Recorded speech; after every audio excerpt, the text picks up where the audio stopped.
Duolingo is a great, fun, and engaging site that teaches a second language.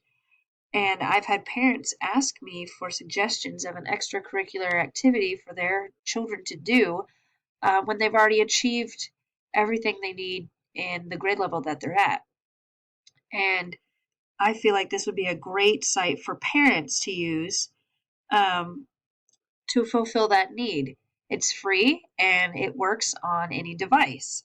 So the standards that I have selected to go with this video are ISTE standard for students. Number 1, section A says apply existing knowledge to generate new ideas, products, or processes. I chose that one since you are building off of your current knowledge of your current language so you can learn a new one. And another standard being the TPAC standard number 1, candidates integrate current and emerging tools to collect, analyze, and present information. So I feel like those that created the site followed that standard. They are using these tools to present this new information for students. So I'm just going to show you a little bit of what this site has to offer. First of all, you could choose what language you would like to learn. There are lots of different languages. So as a parent, you can either select the language you would like your child to start learning, or you can sit down with your child and decide together. There are many different options here, and I really like how it doesn't limit you at all on what language you would like to learn.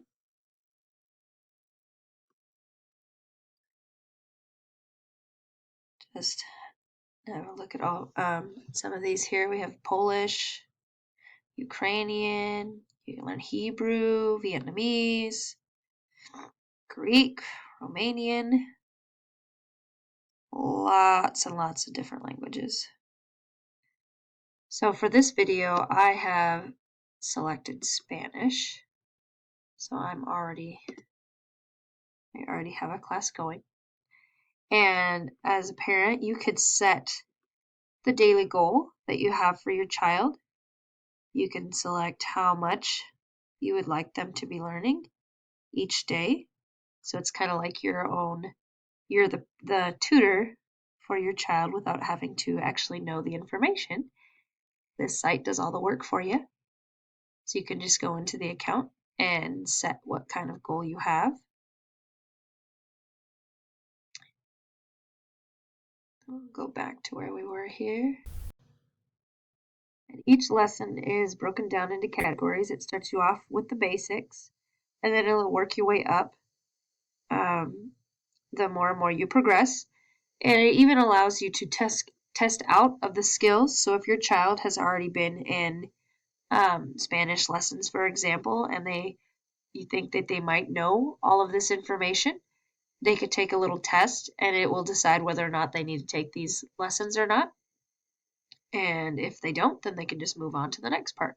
So it breaks it down into each category as they work their way up to becoming more and more fluent in the language. And they also break down the words, and it gives you a list of words that you have already learned and what strength you're at. By that, it means how much you have practiced it on here. So like I haven't practiced this word a whole lot, so the strength is not very high, and it's saying that I need to practice some more. To help me practice, I can click on Review Flashcards, and it will allow me to go through some of the words and review. And if I thought I had it right, I can say I got it right. And if I got it wrong, I can put wrong. So it's still keeping track of what words I need to keep working. So those are just some of the resources that Duolingo can provide, and I hope you found them helpful. I hope you have a chance to get on to Duolingo and observe it with your child. And like I said, you can use it on your iPad or your iPhone, and I hope you begin learning a fun new language.